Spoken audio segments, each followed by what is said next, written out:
بسم اللہ الرحمن الرحیم۔ گرو بگ یوٹیوب اسلامک چینل کی جانب سے اپنے ناظرین کو السلام علیکم ورحمۃ اللہ وبرکاتہ۔ آج ہم ایک واقعہ بیان کریں گے جو حضور صلی اللہ علیہ وسلم کے کانوں میں سانپ کی سرگوشی کا ہے۔ حضرت جابر بن عبداللہ رضی اللہ تعالیٰ عنہ سے روایت ہے کہ ایک مرتبہ ہم نبی کریم صلی اللہ علیہ وآلہ وسلم کے ساتھ سفر کر رہے تھے۔ آرام کی غرض سے حضور صلی اللہ علیہ وآلہ وسلم ایک کھجور کے سائے میں بیٹھے تو اچانک ایک کالا سانپ آپ صلی اللہ علیہ وآلہ وسلم کے پاس پہنچ کر اپنا منہ آپ کے کان کے قریب لے گیا۔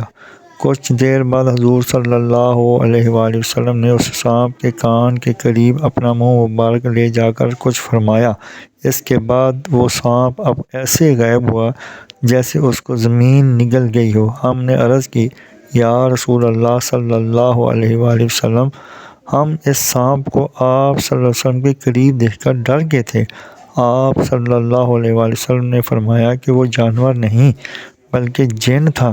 فلاں سورت کی چند آیات بھول گیا تھا، انہی آیات کی تحقیق کے لیے جنات نے اسے بھیجا تھا۔ تم لوگ موجود تھے اس لیے وہ سانپ کی شکل میں آیا۔ اس کے بعد حضور صلی اللہ علیہ وآلہ وسلم ایک گاؤں میں پہنچے تو وہاں کے لوگوں نے عرض کی، یا رسول اللہ صلی اللہ علیہ وآلہ وسلم، اس گاؤں کی ایک خوبصورت عورت پر ایک جن عاشق ہو گیا ہے۔ اس نے اسے اتنا پریشان کر رکھا ہے کہ وہ نہ کھاتی ہے نہ پیتی ہے، بس مرنے کے قریب ہے۔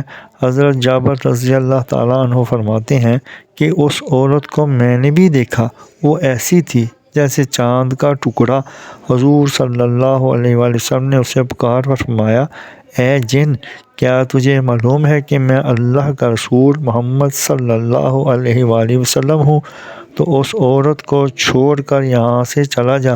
یہ سنتے ہی وہ عورت صحت یاب ہو گئی اور ہوش میں آنے پر اپنا منہ ہم سے چھپانے لگی۔ جزاکم اللہ احسن الجزا۔ اللہ تعالیٰ سمجھنے کی اور عمل کرنے کی توفیق عطا فرمائے، آمین یا رب العالمین۔ مزید جاننے کے لیے چینل کو سبسکرائب اور لائک کریں، ویڈیو کو آخر تک سنیں تاکہ نئی آنے والی ویڈیو کا نوٹیفیکیشن آپ کو مل سکے۔